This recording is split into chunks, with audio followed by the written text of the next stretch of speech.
제가 아는 분 중에 한 분이 이런 얘기를 했습니다. 자기는 서초동 가고 싶지 않다.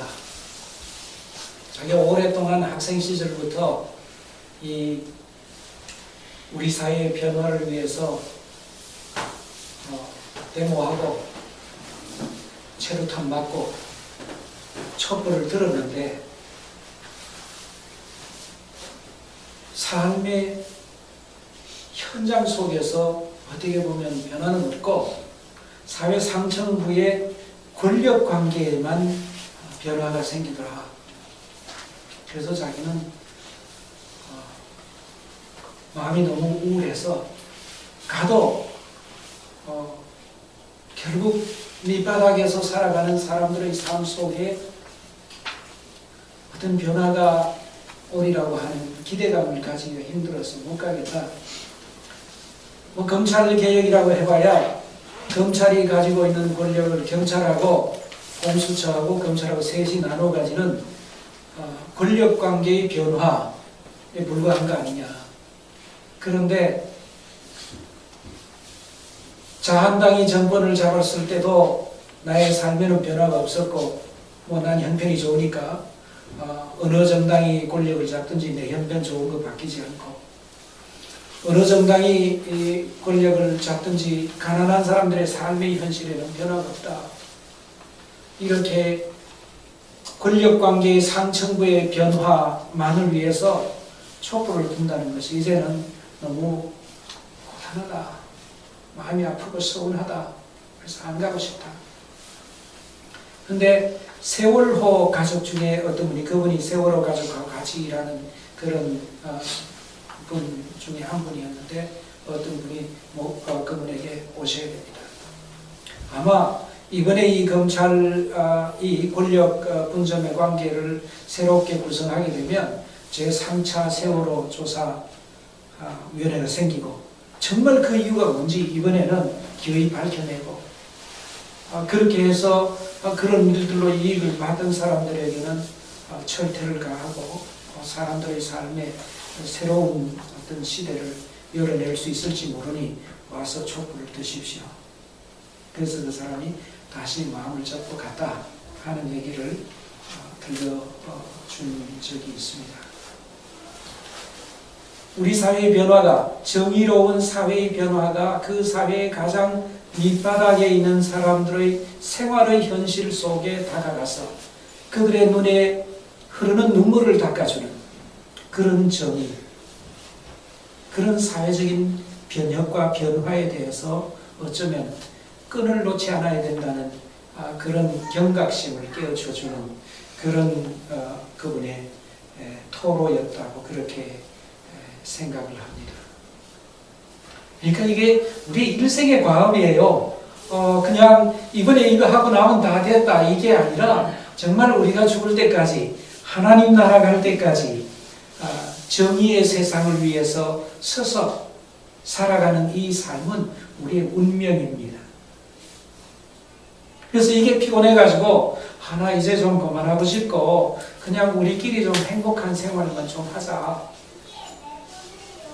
그렇게 살아서 결국은 밑바닥에 살아가고 있는 사람들의 삶의 아픔과 슬픔과 눈물이 닦여지지 않았다면 동시대를 살아가는 인간으로서 우리는 동시대를 살아가는 사람들이 불의의 현실 속에 정의롭지 못한 삶의 현실 속에 내동댕이 쳐지고 아파하는 일을 외면하는 우리 시대의 수치에 대해서 말하지 않은 채로 우리가 살아갈 수 있다면 그게 그리스도인 맞아요? 라고 우리가 어쩌면 질문을 던져야 할지도 모르겠다는 것입니다.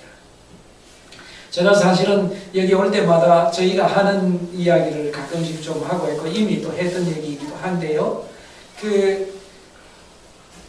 나이 어린 홀로 된 여성, 혼자 사는 여성이 고등학생이든 대학생이든 아니면 무슨 25살, 35살 난 여성이든 간에 그 여성이 어쩌다가 아이를 낳게 되면 그 아이를 자기 가족관계 등록부에 등재를 하는 순간 그걸 가지고 학교에 낼 수도 없고 그걸 가지고 회사에 낼 수도 없고 그런 형편이었습니다. 왜냐하면 어? 결혼도 안 했는데 애가 있네? 너는 아직 고등학생이잖아. 벌써 애 낳았어? 라고 하는 사실이 공개되기 때문입니다. 혐오와 차별, 비난과 배제 이런 것에 내어 몰리기 때문에 이 법을 좀 선볼 필요가 있다. 그래가지고 가족관계 등록 등에 관한 법을 바꾸는 작업을 했습니다. 그 작업을 해서 현출 제한이라고 하는 정신을 발휘해서 적어도 제3자가 알아서 아무 소용없는 정보까지 그 사람의 눈에 넣어줄 필요가 없지 않느냐. 내가 우리 엄마가 우리 아버지의 5째 마누라의 아들이라는 것까지 가족관계 등록부에 드러날 거 뭐 있느냐. 내가 결혼 안 해가지고 아이를 낳았다는 사실까지 드러날 필요가 뭐가 있느냐. 우리 어머니가 미혼모라고 하는 사실이 내 가족관계 등록부에 드러나서 학교에 가서 차별받는 일을 당할 수는 없지 않느냐. 그래서 현출 제한이라고 하는 제도를 도입해서 특정 증명서는 자기가 드러나기를 바라는 것만 클릭해서 드러나게 하고, 일반 증명서는 아주 기본적인 것, 나는 누구다. 그리고 우리 아버지는 나의 둘째 아버지지만 그거는 드러나지 않고 그냥 우리 아버지다. 우리 엄마는 우리 아버지의 셋째 마누라지만 그거는 드러나지 않고 그냥 우리 엄마다. 이 아주 엄마, 아들, 자식 이런 아주 기본적인 기본 증명서라고 하는 것을 도입을 하고, 그 다음에 법적 쟁송이나 이런 문제는 모든 가족관계의 사실이 반드시 필요한 그런 상황일 때는 상세 증명서라는 걸 통해서 모든 가족관계가 섬세하게 다 드러나도록 하는 최후의 보루처럼 그렇게 하는 제도를 바꿨어요. 그래서 한때 저는 이렇게 제도를 바꾸는 일에 나름대로 애를 많이 썼기 때문에, 그리고 그거를 가지고 교수들하고 논쟁을 하고 이것저것 많은 논의를 하고 우리 미혼모 단체들하고 협의를 하고 우리 입양인들하고 계속해서 동력을 조직해서 결국 법이 이런 모양으로 가는데 힘을 썼기 때문에 그 일을 좀 자랑스러워했습니다. 근데 요즘 와서 내가 생각해보면 사회를 바꿔야 되는데 혐오와 차별이라고 하는 그 마음가짐을 갖고 있는 사회의 성격에 대해서 문제를 삼고, 더 이상 어떤 사람이 자신의 선택에 따라서 인생의 길을 걸어가는 걸 가지고 그 사람에게 비난과 혐오와 배제와 박탈이라고 하는 이 힘이 작동하도록 하는 우리 사회에 어떻게 보면 큰 이름으로 가부장제로 이름할 수 있는 그런 우리 사회의 의식세계를 정면으로 공격을 해서, 사람이 자기 가족관계 등록부에 결혼하지 않고도 자기 아이니까 당연히 드러내고, 자기가 셋째 마누라든 넷째 마누라든 지금 살고 있는 남편하고 극진한 사랑 안에서 행복하게 살아가는데 제3자가 이러쿵저러쿵 하는 것 자체가 비도덕으로 보여지는 그런 사회로, 그 사회를 근원적으로 혁파하는 일에 나서지 않고 그 사회가 가지고 있는 그런 편견과 차별과 배제와 박탈이라고 하는 거대한 힘은 그대로 두고 그 힘 안에서 고통당하는 사람들의 머리 위로 방패를 쳐주는, 요즘 말로 실드를 쳐준다는 그런 영어를 자꾸 씁니다만도, 그거를 쳐주는 법을 고쳤다고 해서 그거를 잘났다고 그러고 돌아다니는 게 말이 되느냐. 다시 말하면 우리 사회의 어떤 표면적인 변화, 권력관계 정도의 어떤 분점 상황을 좀 다르게 구성하는 그런 방식의 변화, 그런 변화를 넘어서서 사람들의 삶의 현실 속에 밀착된 어떤 현실 속에 변화를 일으켜내고, 그 변화를 통해서 사람들이 자기 있는 모습 그대로 살아가도 그 누구로부터 비난받지 않고 자신의 존엄을 지켜갈 수 있는 그런 사회의 변화를 위해서 나서지 않은 채로 조그만 무슨 그런 것 가지고 이렇게 자랑스러워하고 하는 것 자체가 좀 웃기지 않냐. 사실은 그런 걸 드러내지 않는 사람에게도 혐오와 차별이라고 하는 게 존재한다 그러면 언제나 그 사람들은 종이 쪼가리에는 그런 일이 좀 방해를 받았지만 일상생활 속에서는 여전히 내적 분열과 공격의 어떤 그 현실 속에 자신을 데리고 가야 하는, 그래서 분열을 겪을 수밖에 없는 그런 삶의 현실이 있다는 데 대해서 우리가 다시 한번 마음을 수습하고 정리해서 이 사회 내부에서 작동하는 폭력적인 권력은 어디로부터 오는 것인가? 그리고 그걸 어떻게 하면 해체할 수 있겠는가? 라고 하는 점에 대해서 근원적인 질문을 다시 던져야 하지 않겠느냐, 그런 질문을 세월호에 안 가겠다고 삐진 사실은 그분이 마음이 상한 거죠. 그런 분의 이야기를 들으면서 저도 같이 해보았습니다. 우리가 우리 사회 변화를 위해서 아마 서초동에 가시고 그거 자체를 굉장히 의미 있게 생각하는 때를 넘어서서 이것만으로는 안 된다. 이거는 그냥 권력관계의 변화일 뿐이고 우리 사회 근원적인 삶의 자리에 새로운 변화가 체감될 수 있도록 우리 사회 변화를 위해서 우리가 살아야 되지 않겠느냐라고 하는 이런 성찰을 함께 해 갔으면 좋겠다라고 하는 마음을 가지고 지내는 중에 오늘 이 성경 본문을 차례를 따라서 돌아온 이 본문, 누가복음 17장 11절에서 19절까지 이 본문인데, 예수님께서 이제 예루살렘으로 가려고 하시는데 그 선택한 길이 갈릴리와 사마리아 사이로 난 길로 걸어가셨다, 이렇게 오늘 본문은 말하고 있습니다. 갈릴리와 사마리아 사이로 난 길이라는 것은 사마리아 쪽에서 보면 그게 국경선이고 갈릴리 쪽에서 보면 그게 국경선인데, 국경선이라고 하는 것은 그 공동체의 변방을 의미합니다. 그 공동체의 끝자락이죠. 그 국가 혹은 그 공동체의 끝자락인데 거기 누가 사느냐? 그 사회에서 가장 처절하게 주변부로 내몰린 사람들의 삶터가 거기 있습니다.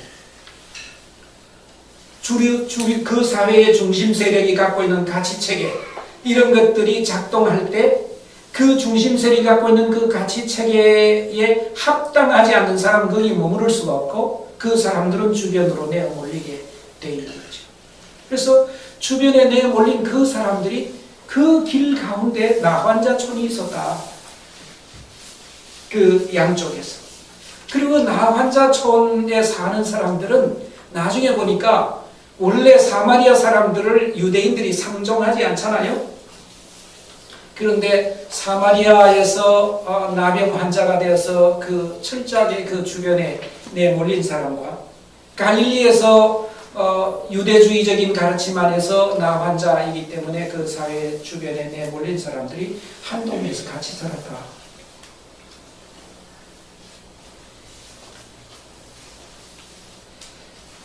그리고 이 본문 말씀은 사실은 한 걸음 더 나아가서 이 누가복음 시대, 누가복음 공동체에서 사마리아 사람들이 더 이상 배제당하지 않는 사람들이라고 하는 사실을 보여주는 그런 본문이죠. 실제로 주님께서는 사마리아 성으로 들어가서 수가성 여인에게 물 좀 달라라는 말씀도 하시고, 그리고 강도 만난 자의 비유를 말씀하실 때 한 사마리아인이 이 사람에게 이렇게 자비를 베풀었다라고 하는 말씀을 통해서 적어도 유대 사회가 가지고 있었던 사마리아 사람들에 대한 배제와 박탈, 혐오와 공격, 이런 것들에 대해서 정면으로 주님께서 맞서시고 이런 예루살렘을 중심으로 하는 거룩의 정치학, 인종차별의 정치학, 배제의 정치학, 이런 것들이 작동의 중심부를 사실은 주님께서는 두들기시고 그리고 그런 혐오와 차별 하에서 고통당하던 사마리아 사람들을 풀어내시고 그 사람들을 하나의 공동체의 구성원이고 하나님께 영광 돌릴 수 있는 자격이 있는 사람으로 받아주시는 그런 생애를 사셨고, 그것이 이 누가복음을 통해서 추수된 모습, 누가복음이 그런 삶의 경험과 사실들을 추수해내고 있는 그런 본문이라고 저희는 이해할 수 있습니다. 다른 말로 하면 사마리아 사람이었고 동시에 나 환자였던, 철저하게 자기 공동체로부터도 혹은 유대 공동체로부터도 더 이상 그 존재의 근거를 그 땅에서 뿌리박고 살 수 없었던 그 사람이 하나님께 영광 돌리는, 하나님께 영광과 감사를 돌리는 존재의 가능성, 그 존재를 열어주신 그런 본문이 오늘 이 본문에 드러나 있어서 주님의 이와 같은 자비와 긍휼, 주님의 사역이 단순하게 한 권력체계의 상층부의 변화만을 추구하는 그런 분으로 사신 것이 아니라 결국은 주님이 사시는 그 삶의 여정을 통해서 그 땅에서 정말로 양쪽 경계에서 삶의 자리를 찾기 어려웠던 한 사람의 삶 가운데 새로운 생의 전망과 의미를 부여하고 치유를 경험하게 하신 주님의 자리의 세계를 오늘 이 본문을 통해서 우리는 만나고 대할 수가 있습니다. 제가 설교 제목을 거룩의 정치학 대 자비의 정치학이라고 그렇게 거창하게 이름을 설교 제목을 붙였는데요. 실제로 예루살렘을 중심으로 하는 유대인들에게 있어서는 거룩의 정치학이라는 게 굉장히 중요한 일이었습니다. 예루살렘에서만 죄사함이 있을 수 있다. 예루살렘 성전에만 하나님께서 임재하신다. 그리고 온갖 종교적 계율을 따라서 사실상 유대주의 공동체의 이익에 합당하게 봉사하는 사람들은 받아들이고 세리와 창기와 그리고 문둥병자와 맹인과 농인과 중풍병자들 이런 사람 철저하게 배제하는 그런 방식으로 사회를 구성했죠. 근데 이 사람들 그 사회 내부로 받아들이면 그 사회는 어떻게 될까요? 그 사회는 그들과 연대와 사랑의 관계를 맺으면 그 사람들은 그 사회 내부에 상당히 거대한 짐이 되잖아요. 그래서 아마도 이 거룩의 정치학은 결국은 그 사회 공동체의 어떤 그 이익을 극대화하기 위한 방법으로 손실을 야기하는 존재들을 배제시킨 그런 점에서는 이익의 극대화를 위해서 손실을 외주화시킨 그리고 이 손실의 외주화를 통해서 영광은 하나님께 드리는 영광은 사유화하고 그리고 배제와 박탈과 혐오와 억압 이런 걸 통해서 결국은 그거를 온몸으로 받아들여야 되는 사람들을 그 사회의 주변으로 내모는 그런 점에서 배제와 박탈과 혐오와 억압의 외주화, 영광의 사유화라고 하는 이런 방식으로 이 유대주의 사회가 구성되고 있었는데 주님께서 이 사마리아 사람한테 그리고 그 나 환자들한테 주여 긍휼을 베푸소서라고 이렇게 요청했을 때에 주님께서 이 사람들을 먼저 치유하시고 나서 이제 다 나았으니까 이제 네 몸을 제사장에 가서 보여줘라 이렇게 말씀하셨어요? 본문에 그냥 그 사람들이 긍휼을 요청하니까 주님께서 가라 네 몸을 제사장에게 보여라 그랬습니다. 근데 어디를 가란 말이에요?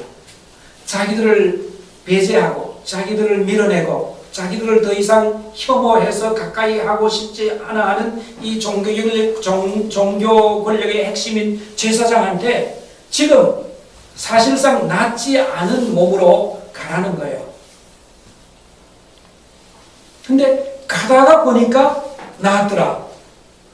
그리고 가다가 보니까 나아서 그 일로 인해서 큰 충격과 감동을 받은 사마리아 사람 돌아와서 주님께 하나님께 영광을 돌리며 주님께 감사를 드렸다. 그게 오늘 이 본문이에요. 그래서 우리가 생각할 때 주님이 다 고쳐주시고 난 다음에 가라 안 그래도 다시 공동체로 돌아가기를 원하지 않겠어요? 거기는 가족들도 살고 있고 친구 어렸을 때는 잘 병을 몰라서 친구들도 살고 있고 뭐 그런 곳으로 가기를 원하지 않았겠어요? 다 나았으면. 근데 낫지도 않았는데 먼저 가라라고 말씀하셨어요. 그리고 가는 동안에 낫다 라고 이렇게 하셨는데 이런 방식의 주님의 긍휼이라고 하는 건 뭘까? 주님이 베푸시는 이런 방식의 긍휼이란 뭘까? 이런 질문을 저는 좀 개인적으로 해보았습니다. 어떻게 이게 가능했을까? 이런 말씀을 하시는 게 가능했을까? 이런 질문도 스스로 좀 여러분들 좀 해보십시오. 왜 그냥 낫지 않은 채로 그냥 가라고 하셨을까?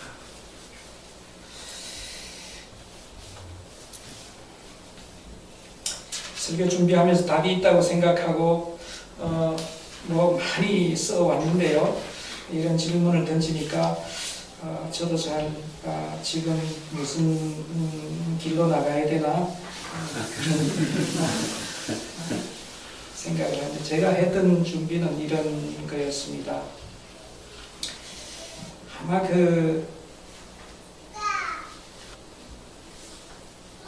배제하는 힘, 그리고 혐오와 박탈하는 힘, 억압하는 힘에 대해서 맞서는 자가 되라.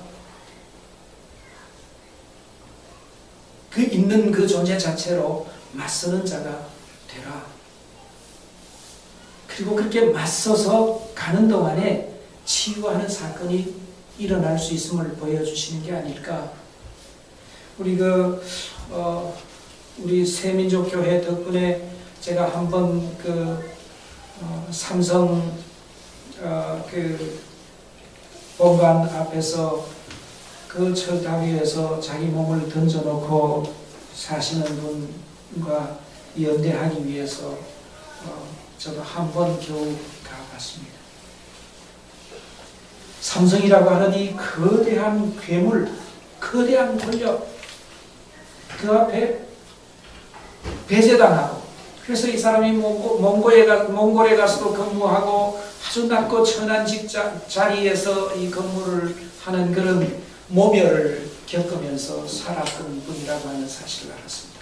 제가 개인적으로 샘남이라고 하는 교회에서 부목사를 할 때 겪었던 그 한순간의 모멸을 참 잊기가 어렵습니다. 그 교회에서 저를, 그러니까 1년마다 부목사는 그 당회에서 재청빙을 하게 돼 있어요. 근데 저를 재청빙 안 해준 당회가 그거를 안 해주기로 결정한 사실을 저는 모르고, 서울노회라는 노회가 열렸을 때 그 노회 장소로 갔습니다. 그랬더니 제 이름표가 없는 거예요. 일종의 충격적인 그런, 제 개인적으로는 막 그런 거 가지고 뭐 바꾸는 것도 아니고 그런데 그럴 수 있는데, 근데 그때 내 이름표가 없어서 그 자리를 돌아서서 나와야 하는 그 순간에 겪었던 어떤 모멸, 그게 상당히 마음에 깊숙하게 꽂혀서 고통을 겪었고, 요즘도 그 일을 다시 회고하면 그 순간 자체는 굉장히 마음이 아픈 순간이라는 것을 느낄 수 있습니다. 근데 아마 김용희 씨도 자기가 노동조합을 조직하겠다라고 하는 그 순간에 그런 한직으로 밀리고 다른 나라에 보내지고 할 때에 그분이 겪었던 그 모멸이라는 게 있었을 거라고 생각을 합니다. 나 환자가 그 공동체 내부로부터 쫓겨나서 배제와 박탈을 경험하는, 공동체의 성운권을 상실하는 그런 경험들이, 거기 어떤 좀 이렇게 오버랩 된다고 서로 겹치는 부분이 있는 게 아니냐고, 같은 경험의 본질에 있어서 그런 생각을 해보게 됩니다. 그러니까 모멸을 온몸으로 안고 살아가는 사람이 그 모멸 가운데 있는 자기 존재를 데리고 삼성 건물 코앞에, 그리고 그 철탑 위에 자기 몸을 뒀습니다.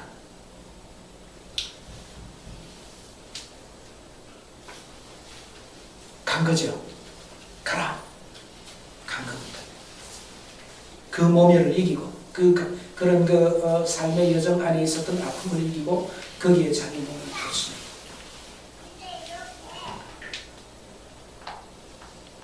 아마 이 문둥병자들도 아마 이런 여정 위에 있었으리라고 생각합니다. 근데 이런 여정 위에서 치유를 경험한 거죠. 저는 그분이 자신의 인생의 여정 속에 치유를 경험할 수 있겠는지, 그런 일들에 대해서는 우리가 뭐라고 말할 수가 없습니다. 그러나 그렇게 가는 그 억압과 배제와 차별과 모멸을 주는 그 일이 나의 수치가 아니라 그거를 수치감 없이 자행하는 그 사회의 본질과 성격 자체가 얼마나 거칠고 악한지, 오히려 그 본질을 알면 그들이야말로 수치를 경험해야 할 그런 구조악이라고 생각할 수 있죠. 주님께서는 이렇게 그 본질을 깨닫고 자기 몸을 던지는 사람 내면 속에 일어나는 치유를 이 문둥병 환자, 이 사마리아 사람을 돌려서 가게 하는 과정 속에서 그 거룩의 정치학이 작동하는 공동체의 영광은 사유화하고 혐오와 차별은 외주화하고 이익은 극대화하고 손실은 외주화하는 이런 구조 자체에 대해서 저항의 몸짓을 드러내고 정면으로 문제를 제기할 수 있는 그 사람이 되었을 때 그 사람의 내면 속에 치유가 일어나고 그 치유 안에서 하나님의 은총과 영광을 맛보고 감사의 자리로 나가게 되는 것이 아니겠는가, 그런 생각을 이 본문에 비추어서 해보았습니다. 제가 사실은 다시 그 입양 쪽으로 와서 전에도 드린 말씀인데, 한 입양인이 자신의 한국에서의 버려졌던 그 삶의 그 참혹함, 그 순간에 대한 어떤 내면화된 어떤 느낌을 가지고 있었고, 또 미국에 가서 사는 동안에 자기가 차별과 혐오에 내몰렸던 그런 모든 삶의 기억을 가지고 한국에 들어와 살면서 이젠 죽어야 되겠다, 그 모멸과 차별의 깊은 아픔 속에서 깊은 삶의 우울의 수렁으로 들어갈 때 우연히 제가 그 사람한테 우리 같이 일하지 않을래? 그런 얘기를 했습니다. 그래서 그는 그 순간에 그 우울과 자기를 어떤 우울과 삶의 깊은 좌절로 몰고 가던 그 걸음을 돌아서서 해외 입양에 관련된 국가의 범죄에 대해서 문제를 제기하는 그런 사람으로 자기를 세우면서 그 자기를 덧씌우고 있던 모멸로부터 벗어나서 정의와 사랑과 연대의 새로운 삶의 길을 걸어가게 되었노라고 아주 조용하고 조금 어떤 시간에 그런 거를 저한테 혼자만 이렇게 자기의 삶의 현실을 드러내 보여준 적이 있습니다. 아마도 우리 새민족교회가 공동체로 살아가는 날들 동안 주님께서 자비를 보여주시고 그 자비 안에서 그 사람이 모멸과 고통의 현실 속에서 돌아서서 그 시대의 수치를 자기의 것으로 삼지 않고, 그 시대는 그에게 수치를 주고 모멸을 줬지만 수치와 모멸을 주는 그 권력 자체가 오히려 수치스러워야 되고 오히려 그 자체가 모멸을 느껴야 할 만한 그런 불의한 현실이라고 하는 것들을 깨달으면서 자신의 생의 길을 걸어가는 사람들과 연대하고 함께 격려하고 그들에게 존경을, 그렇게 살아가는 사람들에게 존경을 드러내는 것, 이런 걸 통해서 우리가 사는 이 세상에서 가장 밑바닥에까지 우리의 드는 촛불이 사람들의 심금을 진실로 울릴 수 있는 그런 날들을 바라보면서 신앙의 여정을 걷는 것이 오늘 이 본문이 우리에게 깨우쳐주는 깨우침이 아닌가, 이렇게 생각해 봅니다. 기도드리겠습니다.